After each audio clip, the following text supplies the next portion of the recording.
এবার ইরানের বিরুদ্ধে আন্তঃমহাদেশীয় ব্যালিস্টিক মিসাইল নিক্ষেপের অভিযোগ তুলেছে ইসরায়েল।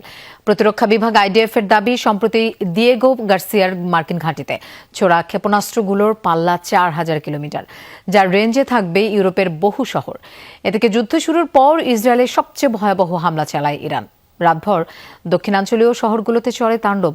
এর আগে ইরানের নাতানজ পরমাণু কেন্দ্রে হামলা চালায় যুক্তরাষ্ট্র ইসরায়েল যৌথ বাহিনী।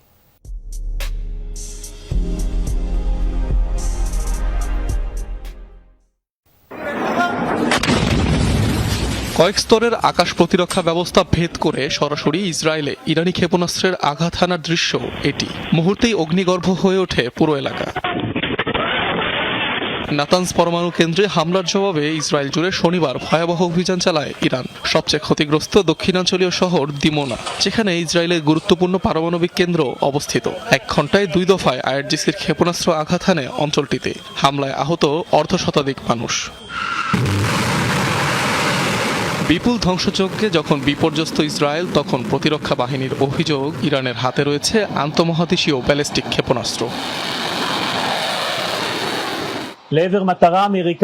গতকালই ইরান দিয়েগো গার্সিয়া দ্বীপ লক্ষ্য করে ৪,০০০ কিলোমিটার পাল্লার একটি ২ পর্যায়ের আন্তঃমহাদেশীয় ব্যালিস্টিক ক্ষেপণাস্ত্র ছুড়েছে। এই ক্ষেপণাস্ত্রগুলো ইসরায়েলে আঘাত হানার উদ্দেশ্যে ছোড়া হয়নি। ইউরোপের রাজধানী যেমন বার্লিন, প্যারিস ও রোম সবই এগুলোর আওতাধীন। দক্ষিণাঞ্চলের আরেক শহর আরাদেও হয়েছে মুহুর্মুহু হামলা। একাধিক আবাসিক ভবন ক্ষতিগ্রস্ত হয় ইরানের ক্ষেপণাস্ত্রের আঘাতে। ড্রোন ফুটেজে ধরা পড়ে ভয়াবহ সেই দৃশ্য। এছাড়াও ইলাদ, বীরশেবা ও কিরিয়াত গাত শহরের বিভিন্ন সামরিক স্থাপনায় টার্গেট করে হামলা চালায় আইআরজিসি। এসব হামলায় ২০০-রও বেশি মানুষ নিহতের দাবি করেছে তেহরান। আমি বাসিন্দাদের শক্তি ও ভরসা যোগাতে এসেছি। তারা যতই আমাদের ক্ষতি করার চেষ্টা করুক না কেন, ইসরায়েলের নাগরিকরা অনেক দৃঢ়। এটা একটা যুদ্ধ। বিজয় অর্জনের জন্য আমাদের হামলা চালিয়ে যেতে হবে।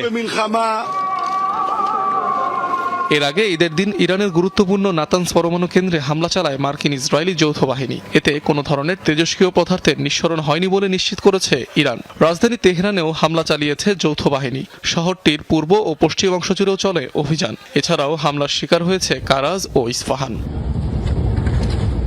অনিক রহমান, যমুনা নিউজ।